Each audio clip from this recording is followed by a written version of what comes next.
O sol da manhã batia forte sobre a praça central de Uberaba, interior de Minas Gerais, onde aconteceria o maior leilão de terras da região em mais de 20 anos. A Fazenda Santa Vitória, com suas 5.000 hectares de terra fértil, água abundante e estrutura completa, estava sendo leiloada após a morte de seu antigo proprietário sem herdeiros diretos. Era a oportunidade que muitos esperavam havia décadas. Dezenas de pessoas se aglomeravam no salão improvisado na prefeitura. Fazendeiros de toda a região, investidores de outras cidades, curiosos e até jornalistas locais ocupavam as cadeiras de plástico dispostas em fileiras. No ar, havia um misto de tensão e expectativa. Aquela terra valia uma fortuna, e todos sabiam que apenas os mais ricos teriam chance real de arrematar o lote principal. Na segunda fileira, sentado sozinho, estava João Pedro Silva, um homem de 53 anos, rosto marcado pelo sol e mãos calejadas pelo trabalho.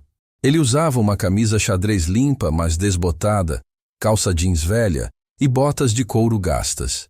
Seu chapéu de palha descansava sobre o colo. João Pedro tinha uma pequena propriedade de 100 hectares a 15 quilômetros dali, onde criava gado leiteiro e plantava milho e feijão. Era um homem simples, respeitado pela comunidade, mas sem o brilho ou a ostentação dos grandes proprietários. Na primeira fileira, ocupando 3 cadeiras só para ele e seus assessores, estava Rogério Tavares Mendonça, o homem mais rico da região. Aos 42 anos, Rogério era dono de mais de 20.000 hectares, espalhados por 3 estados, empresas de exportação de grãos e participação em frigoríficos. Vestia um terno bege italiano que custava mais do que João Pedro ganhava em 6 meses, relógio suíço de ouro no pulso e óculos escuros que só tiraria quando quisesse intimidar alguém com seu olhar arrogante. Rogério se virou na cadeira, olhou para trás e seus olhos encontraram João Pedro. Um sorriso cínico se formou em seus lábios. Ele cutucou um de seus assessores e apontou discretamente na direção do fazendeiro humilde. Olha só quem veio, disse Rogério alto o suficiente para que vários ao redor ouvissem.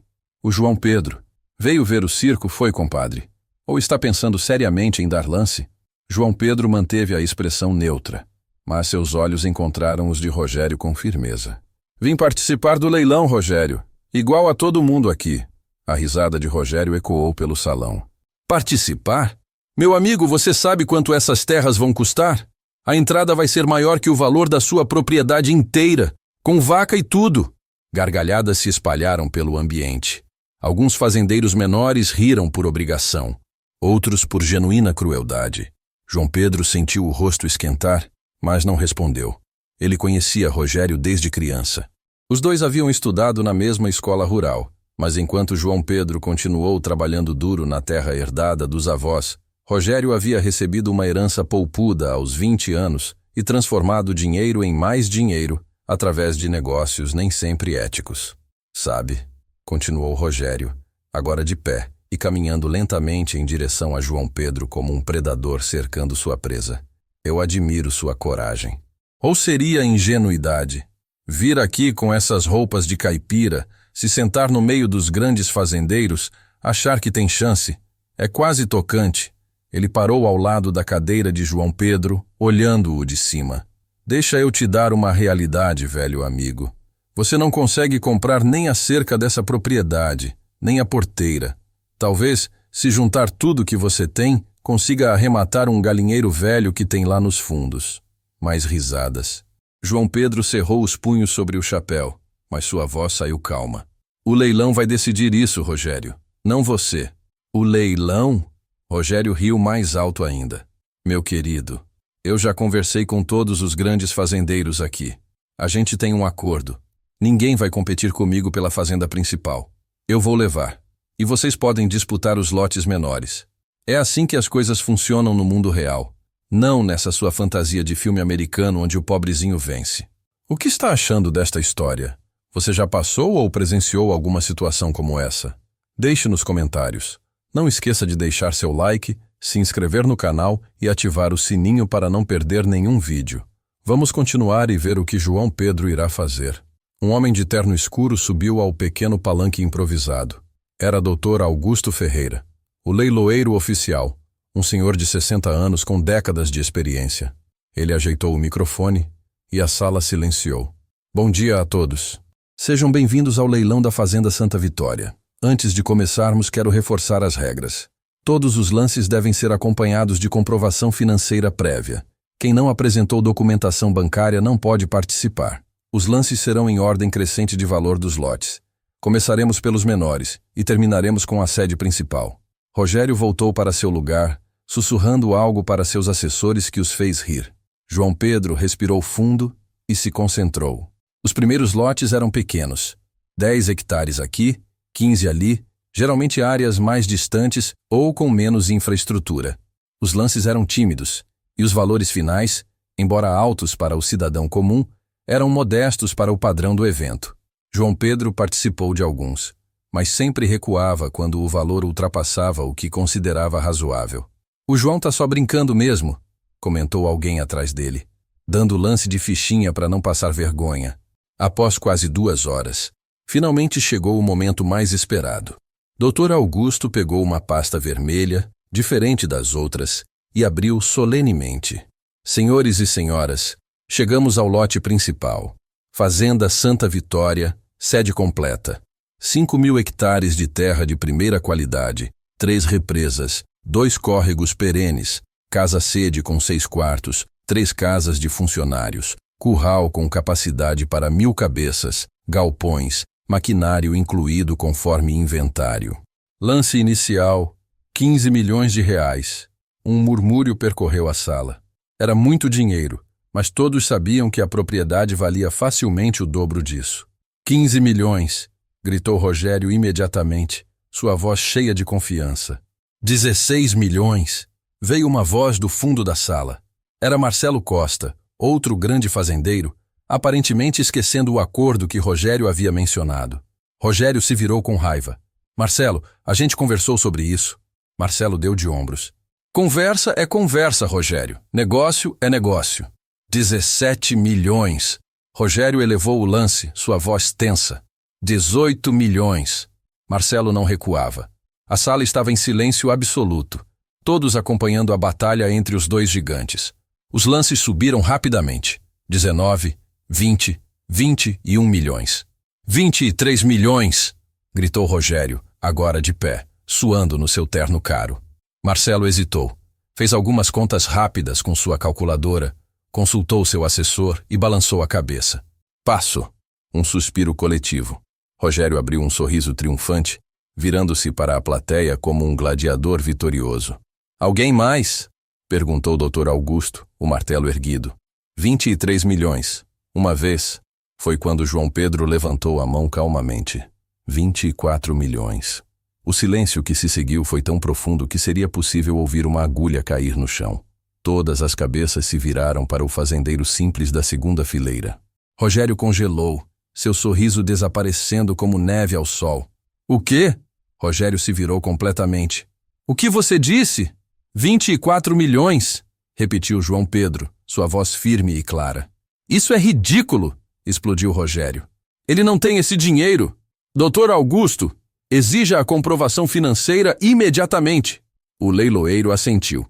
"Senhor João Pedro, o senhor apresentou documentação bancária prévia?" "Apresentei sim, senhor. Entreguei pela manhã antes do início." "Doutor." Augusto conferiu uma pasta folheando documentos. Seus olhos se arregalaram levemente, mas ele manteve a compostura profissional. "Documentação aprovada. O lance está válido." "Isso é impossível." Rogério avançou em direção a João Pedro. "Você está blefando. Pegou dinheiro emprestado. Falsificou documentos. Não tem como você ter 24 milhões. João Pedro se levantou lentamente, encarando Rogério de igual para igual. "Você não sabe nada sobre minha vida, Rogério. Só porque eu uso roupa simples e dirijo uma caminhonete velha, você acha que sabe meu valor? Então me explica." Rogério estava vermelho de raiva. "De onde tirou esse dinheiro?" "Não devo explicação a você", respondeu João Pedro calmamente. "Mas já que fez questão de me humilhar na frente de todos aqui, vou contar uma história." Ele se virou para a plateia, todos agora completamente focados nele. "Há 5 anos, uma empresa de tecnologia agrícola me procurou. Queriam testar sementes geneticamente desenvolvidas para a produção de leite em gado. Precisavam de um fazendeiro que topasse o risco, porque ninguém sabia se funcionaria. Todos os grandes fazendeiros recusaram. Rogério foi um deles. Disseram que era perda de tempo. João Pedro deu um passo à frente. Eu topei. Plantei 20 hectares de teste. No primeiro ano, a produção de leite das minhas vacas aumentou 40%. No segundo ano, 60%. A empresa ficou em êxtase. Me ofereceram um contrato de exclusividade e sociedade na patente. Ele fez uma pausa, deixando a informação afundar. Durante 5 anos, enquanto vocês riam de mim na cidade, me chamavam de velho caipira teimoso, eu estava desenvolvendo uma revolução na pecuária leiteira. Semana passada, uma multinacional holandesa comprou a tecnologia. Minha parte, 110 milhões de reais. O choque na sala foi físico. Pessoas levantaram, bocas abertas. Marcelo Costa começou a rir, batendo palmas. Rogério estava pálido, cambaleante, apoiando-se em uma cadeira. Então sim, Rogério, continuou João Pedro, sua voz agora carregada de uma autoridade tranquila. Eu posso comprar a cerca, e a porteira, e o galinheiro, e a fazenda inteira. E ainda sobra dinheiro para comprar mais 3 iguais a ela. Dr. Augusto bateu o martelo na mesa. Silêncio, por favor. Retomando o leilão. Temos 24 milhões do senhor João Pedro. Algum outro lance? Todos os olhos se viraram para Rogério. Ele olhou para seus assessores, que balançaram a cabeça negativamente.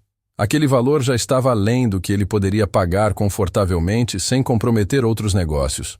Rogério, Dr. Augusto o pressionou. Vai cobrir o lance? O silêncio de Rogério foi sua resposta. Ele afundou na cadeira derrotado. 24 milhões uma vez, 2 vezes. O martelo subiu. Vendido para o senhor João Pedro Silva. A sala explodiu. Aplausos, gritos, pessoas cercando João Pedro para cumprimentá-lo. Ele apertou mãos, recebeu tapas nas costas, mas seus olhos permaneceram fixos em Rogério, que permanecia sentado, destruído. João Pedro caminhou até ele, parando ao seu lado. Por um longo momento, nenhum dos dois falou. Sabe qual é o problema com você, Rogério? João Pedro finalmente disse, sua voz baixa, mas clara. Você sempre confundiu riqueza com valor. Sempre achou que ter dinheiro te fazia melhor que os outros. Mas dinheiro é só papel.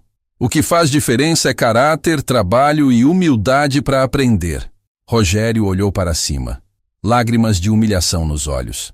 Você veio aqui só para me humilhar? Para se vingar? Não, respondeu João Pedro sinceramente. Eu vim aqui para comprar uma terra que sempre sonhei ter. A terra onde meu avô trabalhou a vida inteira como meeiro, ganhando migalhas enquanto o dono ficava rico. A terra onde meu pai morreu de insolação trabalhando por um salário de fome. Eu vim aqui fechar um ciclo, não para te humilhar. Ele se virou para sair, mas parou. A humilhação você fez sozinho, quando tratou mal um homem só porque ele não tinha roupas caras, quando riu da pobreza alheia, quando achou que seu dinheiro te dava o direito de pisar nos outros. Eu só te mostrei que você estava errado. João Pedro caminhou em direção à saída, mas antes de alcançar a porta, Rogério o chamou. João Pedro, espera. O fazendeiro se virou. Rogério estava de pé agora, seu rosto uma mistura de vergonha e algo que parecia arrependimento genuíno. Você está certo, Rogério admitiu, sua voz trêmula. Eu sempre fui arrogante. Sempre achei que ser rico me fazia superior. Meu pai me criou assim, me dizendo que pobres eram pobres porque eram burros ou preguiçosos. Eu nunca questionei isso. Até hoje. Ele deu um passo à frente. Eu não espero que você me perdoe, mas quero que saiba que você me ensinou uma lição que nenhum MBA me ensinou. Que valor verdadeiro não está na conta bancária. João Pedro estudou o rosto dele, procurando sinceridade, e encontrou. Rogério, todo mundo merece uma segunda chance, mas essa mudança tem que vir de dentro. Não adianta só falar bonito. Tem que mudar a forma como você trata as pessoas, todos os dias. Não importa quem sejam. Rogério assentiu, estendendo a mão. João Pedro a apertou, não como amigos, mas como 2 homens que haviam aprendido algo importante naquele dia. 3 meses depois, João Pedro assumiu oficialmente a posse da Fazenda Santa Vitória. Ele manteve todos os funcionários antigos, aumentou os salários e implementou a tecnologia que havia desenvolvido. A produção disparou, E em menos de um ano, a fazenda se tornou referência nacional em pecuária leiteira sustentável. Mas João Pedro fez algo que surpreendeu a todos. Ele dividiu 500 hectares da propriedade em lotes de 20 hectares e os vendeu a preço de custo para pequenos agricultores da região que sonhavam em ter terra própria. Famílias que trabalhavam a vida inteira como meeiros finalmente puderam ter seu pedaço de chão. "Por que você fez isso?" perguntou um jornalista local durante uma entrevista. "Você poderia ter mantido toda a terra e lucrado muito mais." João Pedro sorriu. Aquele sorriso tranquilo de quem sabe exatamente quem é. "Porque eu lembro de como era trabalhar na terra dos outros, sonhando com um dia ter a minha. Se eu posso ajudar outras famílias a realizarem esse sonho, por que não faria? Dinheiro eu já tenho suficiente, mas o bem que posso fazer não tem preço." A história se espalhou pela região, depois pelo estado e eventualmente pelo país. João Pedro foi convidado para palestras, entrevistas e até um documentário sobre agricultura familiar e inovação no campo. Mas ele permaneceu o mesmo homem humilde, usando suas camisas xadrez, dirigindo sua caminhonete velha e tratando o peão com o mesmo respeito que tratava um empresário. Rogério, por sua vez, mudou de forma surpreendente. Ele começou a visitar suas propriedades regularmente, conversando com funcionários, conhecendo suas histórias e necessidades. Implementou melhorias nas casas dos trabalhadores, criou um programa de educação para os filhos dos empregados e começou a investir em projetos sociais na região. Um ano após o leilão, durante a festa de aniversário da cidade, Rogério procurou João Pedro na praça principal. "Vim te agradecer", disse Rogério simplesmente. "Agradecer o quê? Por ter me mostrado quem eu realmente era e me dar a chance de me tornar alguém melhor." Ele olhou ao redor, para as pessoas simples da cidade, e sorriu. "Sabe, pela primeira vez em décadas, quando eu ando pela cidade, as pessoas me cumprimentam porque querem, não porque têm medo ou interesse. É uma sensação boa." João Pedro bateu no ombro dele. "Esse é o verdadeiro sucesso, Rogério. Quando você consegue dormir de noite sabendo que não destruiu ninguém para chegar onde está." Os dois ficaram ali, lado a lado, vendo a festa popular, as crianças correndo, as famílias reunidas. Dois homens que haviam trilhado caminhos diferentes, mas que finalmente entendiam que riqueza verdadeira não se mede em hectares ou dinheiro, mas no impacto positivo que deixamos no mundo. E lá, na Fazenda Santa Vitória, agora rebatizada de Fazenda Esperança, continuavam chegando famílias de pequenos agricultores, recebendo oportunidades, construindo seus sonhos. Porque João Pedro havia entendido algo fundamental. O verdadeiro poder não está em quanto você tem, mas enquanto você compartilha. A cerca que Rogério disse que João Pedro não poderia comprar, agora cercava não apenas uma propriedade, mas um legado. Um legado de dignidade, trabalho honesto e a prova viva de que humildade e inteligência valem mais do que arrogância e dinheiro fácil. E cada vez que alguém passava pela porteira principal da fazenda, via uma placa simples, com palavras que João Pedro havia escolhido pessoalmente. "Aqui todos são bem-vindos, porque a terra não escolhe quem a trabalha. Ela só retribui o esforço de quem a respeita." Se essa história de superação e justiça tocou seu coração, deixe seu like, compartilhe com alguém que precisa acreditar que humildade e trabalho duro sempre vencem a arrogância, e se inscreva no canal. Comente abaixo. Você já foi subestimado por alguém e provou que era capaz? Vamos inspirar mais pessoas juntos.